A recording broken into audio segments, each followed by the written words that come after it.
Gulf breaking ന്യൂസിലേക്ക് സ്വാഗതം. പ്രവാസ ലോകത്തെ വിവിധ വാർത്തകൾക്കായി ഈ ചാനൽ സബ്സ്ക്രൈബ് ചെയ്യൂ.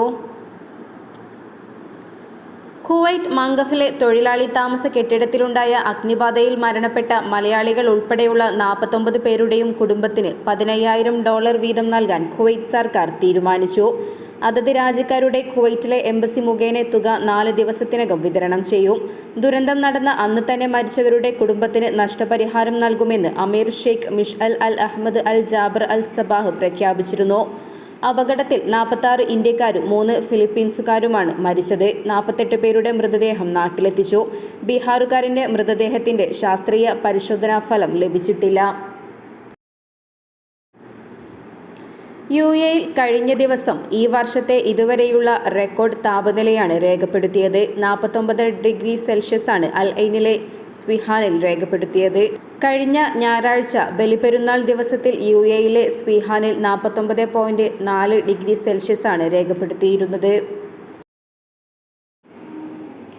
ഇന്ത്യയിൽ നിന്നും UAEയിലേക്കുള്ള സന്ദർശകർക്കുള്ള സമീപകാല യാത്രാ അപ്ഡേറ്റുകൾക്ക് മറുപടിയായി കുറച്ച് ഇന്ത്യൻ എയർലൈനുകൾ യാത്രക്കാർക്കായി ഒരു കൂട്ടം മാർഗനിർദ്ദേശങ്ങൾ പുറപ്പെടുവിച്ചു.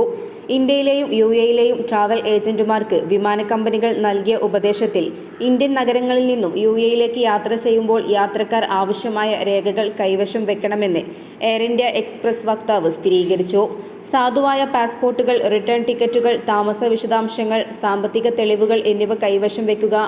ഇന്ത്യയിൽ നിന്നുള്ള യാത്രക്കാർ അവരുടെ പാസ്പോർട്ടിന് പ്രവേശന തീയതി മുതൽ കുറഞ്ഞത് 6 മാസമെങ്കിലും സാധുതയുണ്ടെന്ന് ഉറപ്പാക്കണമെന്നും ഉപദേശത്തിൽ പറയുന്നു. രക്തദാനം വർദ്ധിപ്പിക്കാൻ സ്വദേശികളോടും വിദേശികളോടും ഒമാൻ ബ്ലഡ് ബാങ്ക് അധികൃതർ ആവശ്യപ്പെട്ടു. വിവിധ ബ്ലഡ് ഗ്രൂപ്പുകളുടെ ആവശ്യകത വർദ്ധിച്ചു വരുന്ന സാഹചര്യത്തിലാണ് അധികൃതർ ആവശ്യവുമായി രംഗത്തെത്തിയിരിക്കുന്നത്. ബലിപെരുന്നാൾ അവധി പ്രമാണിച്ച് തിങ്കൾ, ചൊവ്വ ദിവസങ്ങളിൽ ബ്ലഡ് ബാങ്കിന് അവധിയായിരുന്നു. എന്നാൽ ഇന്നലെ മുതൽ സാധാരണ നിലയിൽ ബോഷറിലെ സെൻട്രൽ ബ്ലഡ് ബാങ്ക് പ്രവർത്തിക്കുന്നുണ്ട്. ശനി മുതൽ വ്യാഴം വരെയുള്ള ദിവസങ്ങളിൽ രാവിലെ 8 മുതൽ രാത്രി 8 വരെയും വെള്ളിയാഴ്ച രാവിലെ 8 മുതൽ ഉച്ചയ്ക്ക് 2 വരെയും രക്തം ദാനം ചെയ്യാം. എന്നാൽ പ്ലേറ്റ്ലെറ്റ് ദാനം ചെയ്യുന്നവർക്കുള്ള അവസാന സമയം വൈകുന്നേരം 6 മണിക്കാണെന്നും സെൻട്രൽ ബ്ലഡ് ബാങ്ക് അധികൃതർ അറിയിച്ചു. കഴിഞ്ഞ ദിവസങ്ങളിലായി നെഗറ്റീവ് ഗ്രൂപ്പുകളിലെ രക്തം കൂടുതൽ ആവശ്യമായി വരുന്നതായും ലഭ്യത കുറഞ്ഞതായും അധികൃതർ വ്യക്തമാക്കി. വാരാന്ത്യങ്ങളിൽ ഉൾപ്പെടെ വിദേശികളുടെ നേതൃത്വത്തിൽ നിരവധി രക്തദാന ക്യാമ്പുകളാണ് നടന്നുവരുന്നത്. 100 കണക്കിന് ആളുകൾ രക്തം ദാനം ചെയ്യുന്നുണ്ട്. ഇത്തരം സംഘടനകൾക്ക് അനുമോദനവുമായി ബ്ലഡ് ബാങ്ക് അധികൃതരും രംഗത്തെത്തിയിരുന്നു. മലയാളികൾ ഉൾപ്പെടെ നേരിട്ട് ബോഷർ ബ്ലഡ് ബാങ്ക് ആസ്ഥാനത്തെത്തി രക്തദാനം നടത്തുന്നവരും ഏറെയാണ്.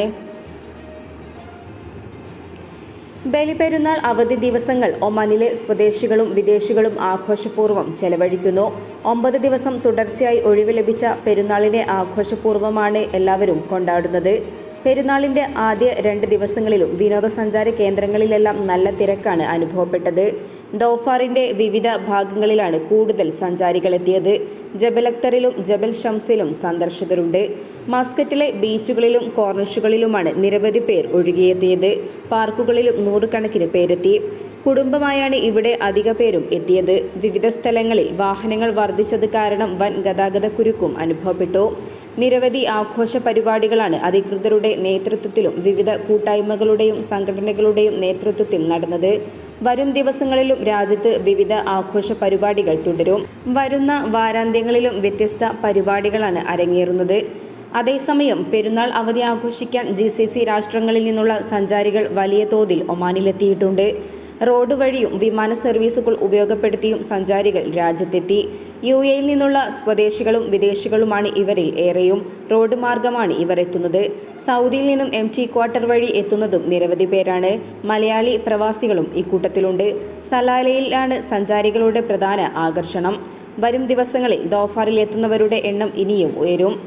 അതേസമയം പെരുന്നാൾ ദിവസത്തിലെയും പെരുന്നാളിനോട് തുടർന്നുള്ള ദിവസങ്ങളിലും അപകടങ്ങൾ സംഭവിക്കാതിരിക്കാനും ഗതാഗതക്കുരുക്കില്ലാതിരിക്കാനും സുരക്ഷാ നടപടികൾ ശക്തമാക്കിയിട്ടുണ്ട്. പ്രധാന പാതകളിൽ പെട്രോളിംഗ് ഏർപ്പെടുത്താനും അപകട മേഖലകളിൽ കൂടുതൽ ഉദ്യോഗസ്ഥരെ നിയമിക്കാനും നടപടി സ്വീകരിച്ചു. വ്യക്തിഗത bank account, debit, credit card വിവരങ്ങൾ ആവശ്യപ്പെടുന്ന ഫോൺ കോളുകളും മെസ്സേജുകളും ശ്രദ്ധിക്കണമെന്ന് പൗരന്മാരെ ഒമാൻ സെൻട്രൽ ബാങ്ക് ഓർമ്മിപ്പിച്ചു. ഒമാനിൽ ഉൾപ്പെടെ ലോകത്തിന്റെ വിവിധ ഭാഗങ്ങളിൽ നിന്നും ഇത്തരം തട്ടിപ്പുകൾ റിപ്പോർട്ട് ചെയ്ത സാഹചര്യത്തിലാണ് ഇത്തരമൊരു നിർദ്ദേശം. രാജ്യത്തെ വിവിധ സർക്കാർ സ്വകാര്യ ഏജൻസികൾ മുന്നറിയിപ്പുകൾ നൽകുന്നുണ്ടെങ്കിലും ബോധവൽക്കരണ പ്രചാരങ്ങൾ നടത്തുന്നുണ്ടെങ്കിലും ഇത്തരം സാമ്പത്തിക തട്ടിപ്പ് സംഭവങ്ങൾ തുടർച്ചയായി റിപ്പോർട്ട് ചെയ്യുന്നുണ്ടെന്ന് CBO സൂചിപ്പിച്ചു. ഇത് സാങ്കേതിക വിദ്യകളുടെ ദ്രുതഗതിയിലുള്ള വികസനത്തിന്റെയും വിവര വിസ്ഫോടനത്തിന്റെയും കാരണമായിട്ടായിരിക്കാമെന്നും സൂചിപ്പിക്കുന്നു.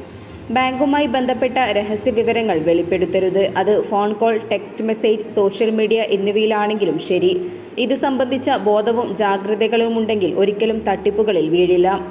ടെലികോം കമ്പനികളാണെന്നും ബാങ്ക് പ്രഖ്യാപിച്ച ക്യാഷ് പ്രൈസ് ആണെന്നുമൊക്കെ അവകാശപ്പെട്ട് അക്കൗണ്ട് വിവരങ്ങൾ തേടുന്ന സംഭവങ്ങളെ സംബന്ധിച്ച് ROP ഈ വർഷം ആദ്യം ജാഗ്രതാ നിർദ്ദേശം പുറപ്പെടുവിച്ചിരുന്നു. ബാങ്ക് അക്കൗണ്ട് വിവരങ്ങൾ, ATM പിൻ തുടങ്ങിയവയൊന്നും ഒരിക്കലും വെളിപ്പെടുത്തരുത്. സുരക്ഷിതമായ ബാങ്കിംഗ് അന്തരീക്ഷം രാജ്യത്ത് സൃഷ്ടിക്കലാണ് CBO ലക്ഷ്യമിടുന്നത്.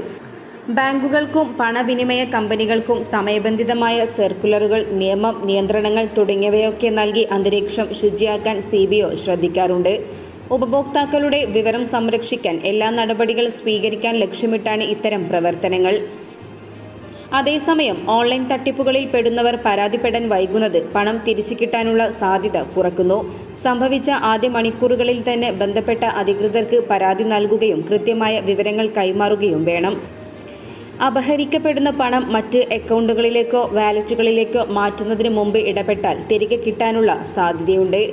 പരാതി ലഭിച്ചാലുടൻ നടപടി സ്വീകരിക്കുന്നതിന് രാജ്യത്ത് വിപുലമായ സൗകര്യവുമുണ്ട്.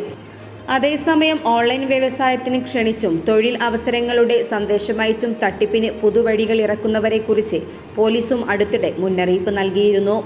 ഓൺലൈനിൽ പുതിയ സംരംഭം ആരംഭിക്കുന്നതിനും ജോലി ലഭിക്കുന്നതിനും പണം ആവശ്യപ്പെട്ടുകൊണ്ടുള്ള SMS-കളാണ് പലർക്കും ലഭിക്കുന്നത്. സംരംഭത്തിനും തൊഴിൽ ലഭിക്കുന്നതിനും ആവശ്യമായ തുക അക്കൗണ്ടുകളിലേക്ക് ട്രാൻസ്ഫർ ചെയ്യിപ്പിച്ചാണ് തട്ടിപ്പ് സംഘം പണം അപഹരിക്കുന്നത്. ഇത്തരത്തിലുള്ള സന്ദേശങ്ങൾ ലഭിക്കുന്ന സ്വദേശികളും വിദേശികളും ഇവയുടെ ആധികാരികത ഉറപ്പുവരുത്തണമെന്നും ഏതെങ്കിലും തരത്തിലുള്ള സംശയങ്ങൾ തോന്നിയാൽ ബന്ധപ്പെട്ട അധികൃതരെ അറിയിക്കണമെന്നും പോലീസ് ആവശ്യപ്പെട്ടു. അതേസമയം ഉപഗ്രഹ ഫോണുകൾ ഉപയോഗിച്ചുള്ള തട്ടിപ്പ് കോളുകളിലും ജാഗ്രതാ നിർദ്ദേശം നൽകിയിരുന്നു. AI സാങ്കേതികവിദ്യ ദുരുപയോഗം ചെയ്ത് സംശയലേശമന്യേ കോളിലൂടെ ഫോൺ ഹാക്ക് ചെയ്ത് സാമ്പത്തിക തട്ടിപ്പ് നടത്തുന്നതാണ് ഇവരുടെ രീതി. ഈ വർഷത്തെ ഹജ്ജ് വിജയകരമായി നടത്താൻ കഴിഞ്ഞതിൽ സൗദി രാജാവിനെ ഒമാൻ ഭരണാധികാരി സുൽത്താൻ ഹൈത്തം ബിൻ താരിഖ് അഭിനന്ദിച്ച് കേബിൾ സന്ദേശം അയച്ചു.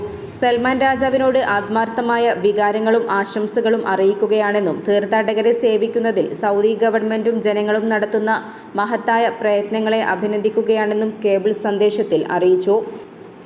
ഈ വർഷത്തെ ഹജ്ജിനായി ലോകത്തിന്റെ വിവിധ ഭാഗങ്ങളിൽ നിന്നുള്ള 18,33,164 തീർത്ഥാടകരായിരുന്നു വിശുദ്ധ ഭൂമിയിലെത്തിയത്.